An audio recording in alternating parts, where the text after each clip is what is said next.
మా latest videos కోసం మా ఈ తెలుగు న్యూస్ ఛానల్ సబ్స్క్రైబ్ చేసి గంట సింబల్ యాక్టివేట్ చేసుకోండి. రేపు బుధవారం అష్టమి. రాత్రికి గ్యాస్ పొయ్యి పక్కన ఇది పెడితే చాలు, మీ కష్టాలన్నీ పోయి కోట్లు వచ్చి పడతాయి. ప్రతి ఒక్కరూ తమ జీవితంలో ఆర్థికంగా స్థిరపడాలని, సుఖ సంతోషాలతో జీవించాలని కోరుకుంటారు. కానీ కొన్నిసార్లు మనకు తెలియని ప్రతికూల శక్తుల వల్ల ఎంత కష్టపడినా సరైన ప్రతిఫలం దక్కదు. అలాంటి సమయంలో ఇలాంటి చిన్న చిన్న పరిహారాలు మనకు ఎంతో అద్భుతంగా సహాయపడతాయి. అసలు ఈ పరిహారం గ్యాస్ పొయ్యి దగ్గరే ఎందుకు చెయ్యాలి అనే సందేహం మీకు రావచ్చు. మన హిందూ సాంప్రదాయంలో వంటగదికి ఎంతో పవిత్రమైన స్థానం ఉంది. వంటగదిని మనం సాక్షాత్తు అన్నపూర్ణాదేవి నివాస స్థలంగా భావిస్తాం. ప్రాచీన కాలంలో మట్టి పొయ్యిలు ఉండేవి. వాటిని ఎంతో పవిత్రంగా పూజించేవారు. కాలక్రమేణా మట్టి పొయ్యిల స్థానంలో గ్యాస్ పొయ్యిలు వచ్చాయి. వస్తువు మారినా దాని వెనుక ఉన్న దైవత్వం మాత్రం ఎప్పటికీ మారదు. మన ఇంట్లో ఉండే గ్యాస్ పొయ్యి సాక్షాత్తు ఆ లక్ష్మీదేవి స్వరూపమని మన పెద్దలు చెబుతారు. ఎందుకంటే మన కుటుంబ సభ్యులందరి ఆకలి తీర్చే అన్నం తయారయ్యేది అక్కడే. ఆ అగ్నిదేవుడి సహాయంతో, అన్నపూర్ణాదేవి ఆశీస్సులతో మనకు ప్రాణాధారమైన ఆహారం లభిస్తుంది. గ్యాస్ పొయ్యి అనేది కేవలం ఒక వస్తువు కాదు. అది మన ఇంటి అదృష్టానికి, ఆరోగ్యానికి మరియు ఐశ్వర్యానికి ప్రతీక. కాబట్టి గ్యాస్ పొయ్యిని లక్ష్మీదేవి స్వరూపంగా భావించి మనం చేసే ఏ పూజైనా, పరిహారమైనా సరే ఆ దేవికి నేరుగా చేరుతుంది. ఈ అష్టమి తిథి రోజున గ్యాస్ పొయ్యి దగ్గర ఏ పరిహారం చేసినా కూడా 100కి 100% ఫలితాలు వస్తాయని శాస్త్రాలు చెబుతున్నాయి. సాధారణ రోజుల్లో చేసే పరిహారాల కంటే ఇలాంటి విశేషమైన రోజుల్లో చేసే పరిహారాలకు ప్రకృతిలో ఉండే సానుకూల శక్తుల మద్దతు ఎక్కువగా ఉంటుంది. అష్టమి తిథి అనేది అష్టలక్ష్ములను ఆరాధించడానికి ఎంతో విశేషమైన రోజు. ఈ రోజు రాత్రి సమయంలో వాతావరణంలో ఒక ప్రత్యేకమైన ప్రశాంతత మరియు శక్తి ఉంటాయి. ఆ సమయంలో లక్ష్మీదేవి స్వరూపమైన గ్యాస్ పొయ్యి దగ్గర భక్తి శ్రద్ధలతో, పూర్తి నమ్మకంతో మనం ఈ పరిహారం చేస్తే అది వృధా పోయే ప్రసక్తే లేదు. 100కి 100% మీ సంకల్పం నెరవేరుతుంది. దానికి ఎటువంటి సందేహమూ లేదు. ఈ పరిహారం చేయడం వల్ల ప్రధానంగా జరిగే అద్భుతం ఏమిటంటే మీకున్న ధన సమస్యలు అన్నీ పటాపంచలు అయిపోతాయి. ఈ రోజుల్లో ప్రతి ఒక్కరూ ఏదో ఒక ఆర్థిక ఇబ్బందితో సతమతమవుతున్నారు. అప్పుల బాధలు, వ్యాపారంలో నష్టాలు, ఉద్యోగంలో సమస్యలు, ఇలా ఎన్నో రకాల కష్టాలు. వాటన్నింటికీ ఈ పరిహారం ఒక బ్రహ్మాస్త్రంలాగా పనిచేస్తుంది. మీ జాతకంలో ఉన్న దారిద్ర్య దోషాలను తొలగించి ఇంట్లోకి లక్ష్మీదేవిని ఆకర్షించేలా చేస్తుంది. ధన సమస్యలు పూర్తిగా పోయి మీ ధన సంపాదన అమాంతం పెరుగుతుంది. మీరు ఏ పని మొదలుపెట్టినా అందులో అదృష్టం కలిసి వస్తుంది. అప్పటి వరకు మూసుకుపోయిన ఆదాయ మార్గాలు అన్నీ తెరుచుకుంటాయి. ఆర్థిక ఇబ్బందులతో బాధపడే ప్రతి ఒక్కరికి ఇది ఒక గొప్ప మార్గం. మరింతకీ ఈ అష్టమి రోజు గ్యాస్ పొయ్యి పక్కన ఏం పెట్టాలి, ఆ పరిహారం ఏ విధంగా చేస్తే మనకు ఇన్ని అద్భుతమైన లాభాలు కలుగుతాయి అన్నది మనం ఇప్పుడు ఈ వీడియోలో వివరంగా తెలుసుకుందాం. ముందు ఒక పవిత్ర కథను విందాం. ఫ్రెండ్స్, అంతకన్నా ముందు దయచేసి మన ఈ వీడియోకి ఒక లైక్ కొట్టి కింద కామెంట్ సెక్షన్లో భక్తిభావంతో శ్రీ మాత్రే నమః అని కామెంట్ పెట్టండి. ఒకసారి శివుడు కైలాసంలో ధ్యానం చేస్తూ ఉండగా పార్వతీదేవి శివుడి దగ్గరకు వచ్చి ఇలా అంది, నేను మిమ్మల్ని కలవడానికి వస్తూ ఉంటే నా దృష్టి భూలోకంపై పడింది. భూలోకంలో 3 స్త్రీలు ఒక చోట కూర్చుని ఉన్నారు. ఆ 3 స్త్రీలు స్నేహితులు. అయితే అందులో 2 స్త్రీలు విధవలు. ఆ 2 స్త్రీలు చాలా కష్టమైన జీవితాన్ని గడుపుతూ ఉన్నారు.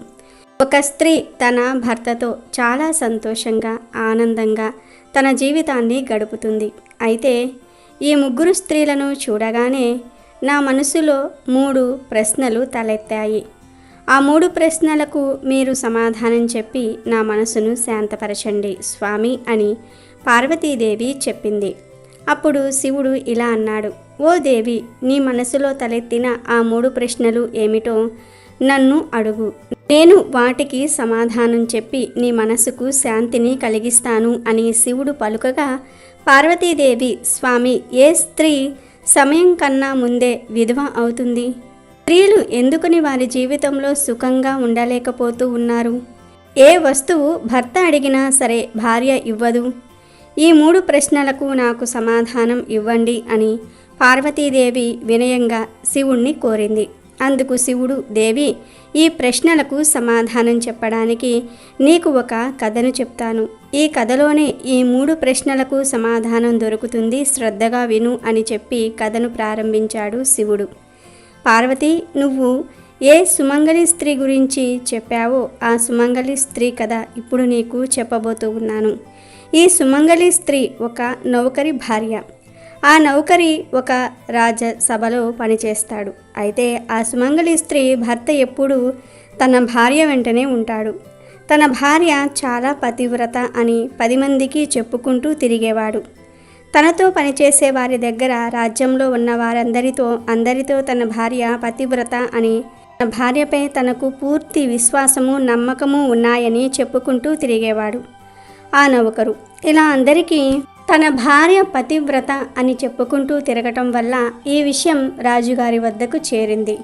అప్పుడు రాజుగారు ఆ నౌకరుని పిలిచి ఇలా అన్నాడు, నువ్వు అందరితో నీ భార్య పతివ్రత అని చెప్పుకుంటూ తిరుగుతూ ఉన్నావు కదా, నీ భార్య పతివ్రత అని నీకు పూర్తి విశ్వాసం ఉందా అని అనగా ఆ నౌకరు, రాజా, నా భార్యపై నాకు పూర్తి నమ్మకం ఉంది. నాకు నా భార్యపై చాలా విశ్వాసం ఉంది. నా భార్య పతివ్రత అని చెప్తాడు. అప్పుడు రాజుగారి పక్కన ఉన్న మంత్రి నౌకరితో, నేను నీ భార్య పతివ్రతకు భంగం కలిగిస్తే నీకు ఎటువంటి శిక్షను విధించమంటావు అని అనగా, అప్పుడు నౌకరు మంత్రితో, మీరు నా భార్య పతివ్రత కాదు అని నిరూపిస్తే నాకు ఉరి శిక్షను వెయ్యండి. ఒకవేళ మీరు నా భార్య పతివ్రత కాదు అని నిరూపించలేకపోతే మీరు ఏ శిక్షను వేసుకుంటారు అని అంటాడు. అప్పుడు మంత్రి, నేను ఒకవేళ మీ భార్య పతివ్రత కాదు అని నిరూపించలేకపోతే నాకు కూడా ఉరి శిక్షను వెయ్యండి అని నౌకరితో రాజుతో మంత్రి పలుకుతాడు. ఈ సంభాషణంతా విన్న రాజు నౌకరితో, నా మంత్రి, ఒకవేళ నీ భార్య పతివ్రత కాదు అని నిరూపిస్తే నీవు ఖచ్చితంగా ఉరి వెయ్యబడతావు అని చెప్పాడు. అప్పుడు నౌకరు, సరే రాజుగారు అని అన్నాడు. అప్పుడు మంత్రి, నేను నీ భార్య నుండి ఏ వస్తువును తీసుకుని వస్తే నీ భార్య పతివ్రత కాదని ఒప్పుకుంటావు అని నౌకరితో చెప్పగా, ఆ నౌకరు, మీరు మా ఇంటికి వెళ్ళి ఒక కత్తిని తీసుకుని రండి. ఆ కత్తి నాకు వివాహ సమయంలో ఇచ్చినది. ఆ కత్తిని నా భార్యను అడిగి మీరు తీసుకొని రావాలి. ఆ కత్తిని నా భార్య చాలా జాగ్రత్తగా దాచిపెట్టింది. ఆ కత్తి తీసుకొని వస్తే మీరు నా భార్య పతివ్రత కాదని నిరూపించినట్లే అని మంత్రితో అంటాడు. షరతుకు ఒప్పుకుంటాడు మంత్రి. అప్పుడు శివుడు పార్వతితో ఇలా అంటాడు, దేవి, మంత్రి నౌకరు ఇచ్చిన షరతును ఒప్పుకుని నౌకరు ఉండే ఊరికి వెళ్ళి అక్కడ ఒక వ్యక్తిని కలుస్తాడు. ఆ వ్యక్తికి డబ్బు ఆశ ఎక్కువ. ఎవరైనా తన దగ్గరకు వచ్చి నీకు డబ్బు ఇస్తాను, నాకు ఈ పని చేసి పెట్టాలి అని చెప్పగానే ఆ పనికి ఒప్పేసుకుంటాడు. అది ఎంత నీచమైన పని అయినా సరే ఆ వ్యక్తి చేసేస్తాడు.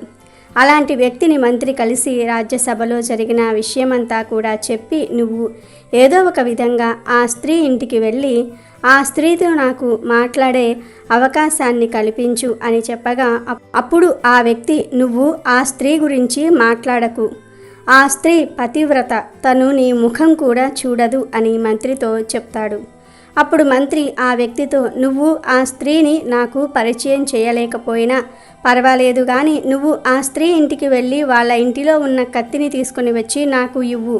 అలాగే ఆ స్త్రీకి గుప్త అందాల దగ్గర ఏదైనా చిహ్నం ఉన్నట్లు అయితే ఆ చిహ్నాన్ని కూడా చూసి నువ్వు నాకు చెప్పు.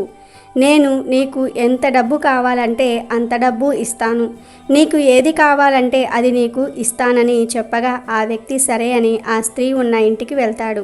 పతివ్రత అయిన ఆ స్త్రీ దగ్గరకు వెళ్ళి ఆ వ్యక్తి, అమ్మ, నేను నీ భర్త స్నేహితుడిని, నేను చాలా సంవత్సరాల తర్వాత ఈ ఊరికి వచ్చాను అని అన్నాడు. అప్పుడు ఆ స్త్రీ, రండి లోపలకు, నేను మిమ్మల్ని ఎప్పుడూ చూడలేదు, అందువల్ల నేను మిమ్మల్ని గుర్తుపట్టలేకపోతున్నాను అంది. ఆ విధంగా ఆ పతివ్రత స్త్రీ ఆ వ్యక్తికి చాలా మర్యాదలు చేసింది. ఆ స్త్రీకి తెలియదు కదా ఆ వ్యక్తి తన పాతివ్రత్యాన్ని భంగం చేయడానికి వచ్చాడు అని. శివుడు పార్వతీదేవితో చెప్పాడు ఇలా, దేవి, ఆ వ్యక్తి ఆ పతివ్రత స్త్రీ దగ్గర 2 రోజులు ఉన్నాడు. ఒక సమయంలో ఆ స్త్రీ స్నానం చేస్తూ ఉండగా ఆ వ్యక్తి లేచి ఆ స్త్రీ స్నానం చేస్తున్న గది తలుపులు తెరవబోయాడు. ఆ పతివ్రత స్త్రీ చాలా బ్రతిమిలాడింది.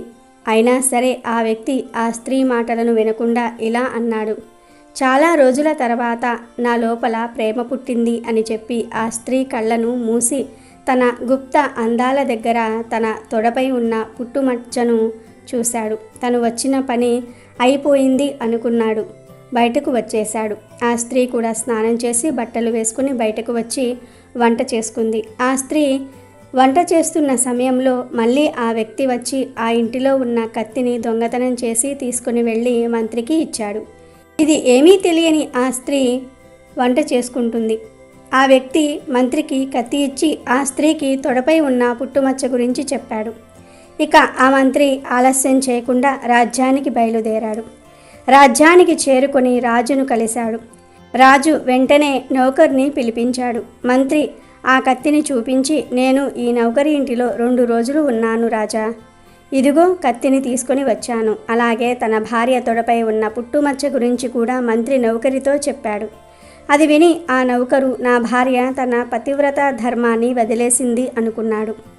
ఉరిశిక్షకు సిద్ధమయ్యాడు. రాజుగారు, మరో 15 రోజుల్లో నీకు ఉరిశిక్ష వేస్తాను, నీకు ఏదైనా చివరి కోరిక ఉంటే చెప్పు అని అడిగాడు. అప్పుడు నౌకరి, నేను ఒక్కసారి నా భార్యను కలిసి వస్తాను, నన్ను అనుమతించండి అని అన్నాడు. రాజు సరే అన్నాడు. ఆ నౌకరు తన ఊరికి చేరుకొని భార్యను కలిసి జరిగినది అంతా కూడా చెప్పి తన భార్యను నిందించాడు.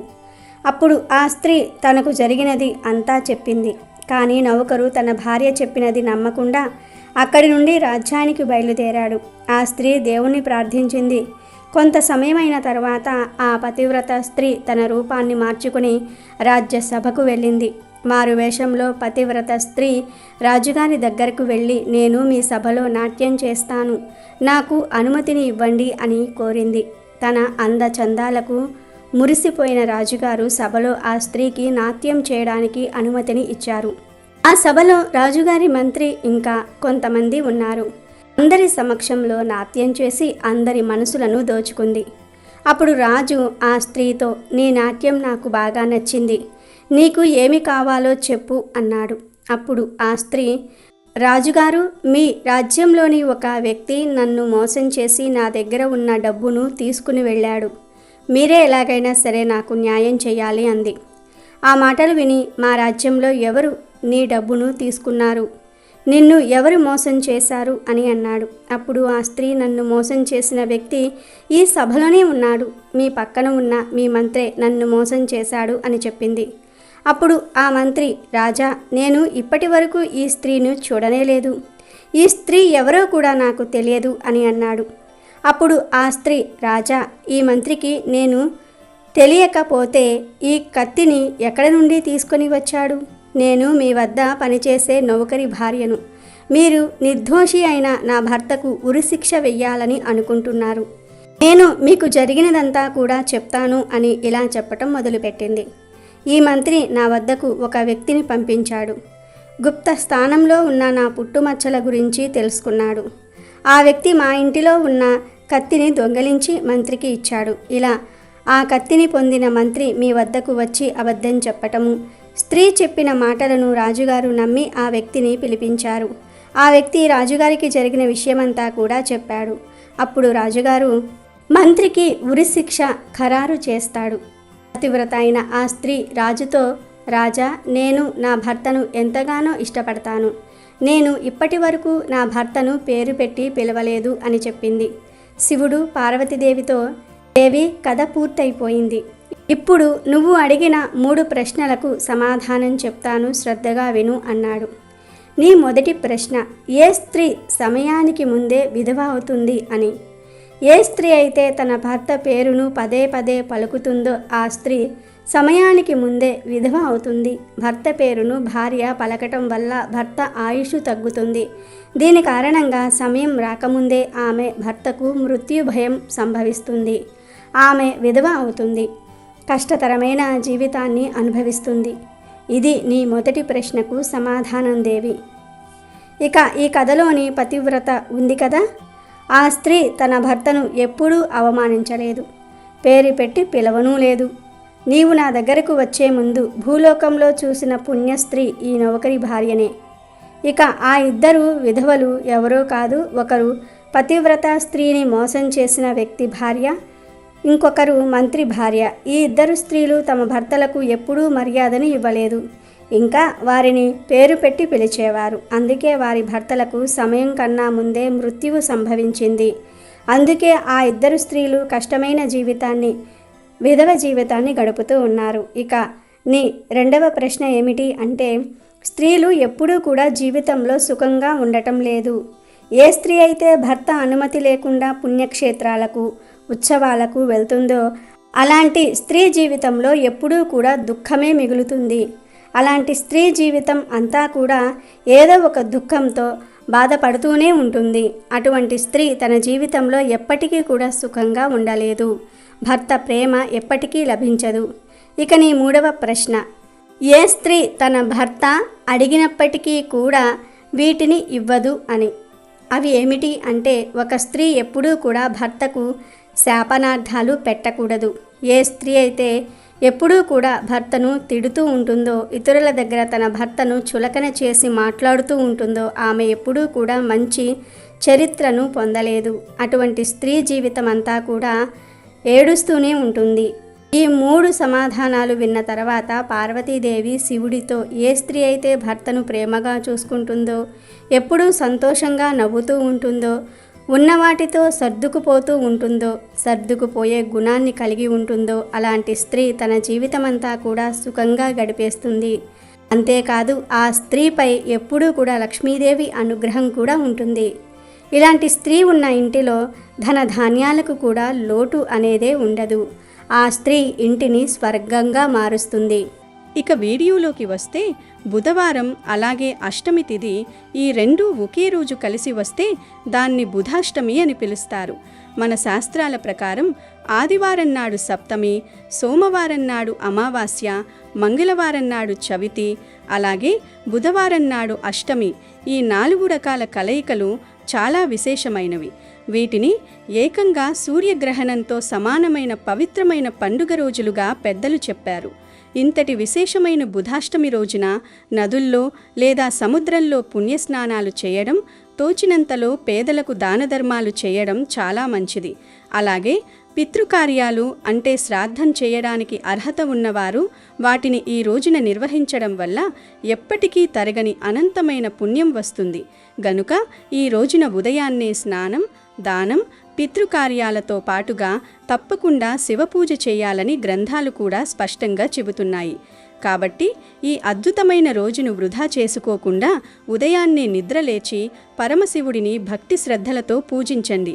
ఇంట్లో శివలింగం ఉంటే పాలతో లేదా పంచామృతాలతో అభిషేకం చేయండి. విశేషమైన ఫలితం వస్తుంది. లేదంటే కొంచెం సమయం కుదుర్చుకుని శివాలయానికి వెళ్ళి అక్కడ అభిషేకం చేయించుకోండి. చాలా మంచి జరుగుతుంది. ఇక గ్యాస్ పొయ్యి పరిహారం విషయానికి వస్తే, ముందుగా ఈ పరిహారానికి కావాల్సిన వస్తువుల గురించి తెలుసుకుందాం.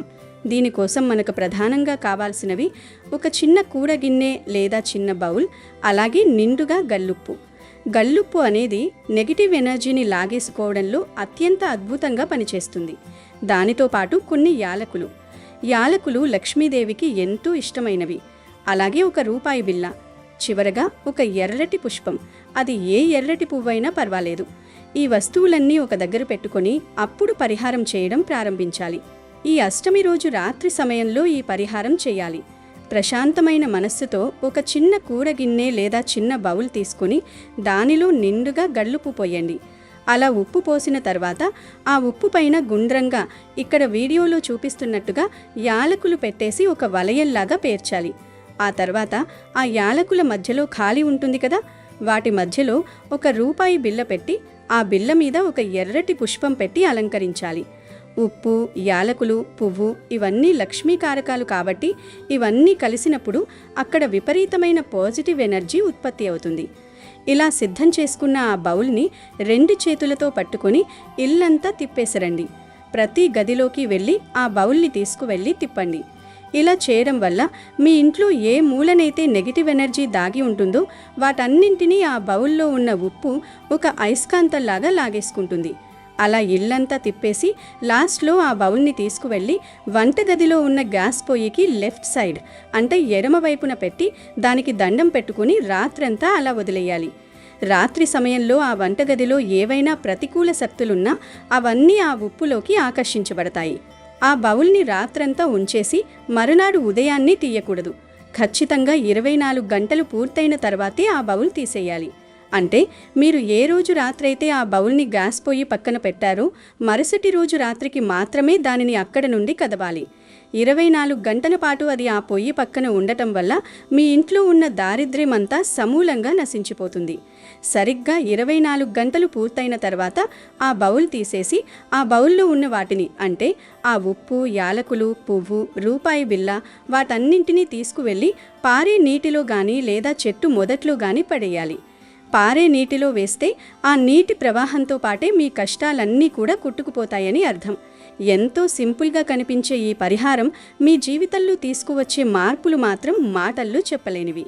ఈ పరిహారం చేసిన కొద్ది రోజుల్లోనే మీ ఇంట్లో అద్భుతమైన పాజిటివ్ వాతావరణం ఏర్పడటం మీరు గమనిస్తారు. కాబట్టి పూర్తి నమ్మకంతో ఈ పరిహారాన్ని చేసి మీ కష్టాలన్నింటినీ దూరం చేసుకుని ఆ లక్ష్మీదేవి కరుణా కటాక్షాలు పొంది సంతోషంగా జీవించండి. అమెజాన్లో బెస్ట్ డిస్కౌంట్స్ కోసం వీడియో డిస్క్రిప్షన్లో లింకు ఉంది, చూడండి. అలాగే మా టెలిగ్రామ్ ఛానల్ సబ్స్క్రైబ్ చేసుకోండి.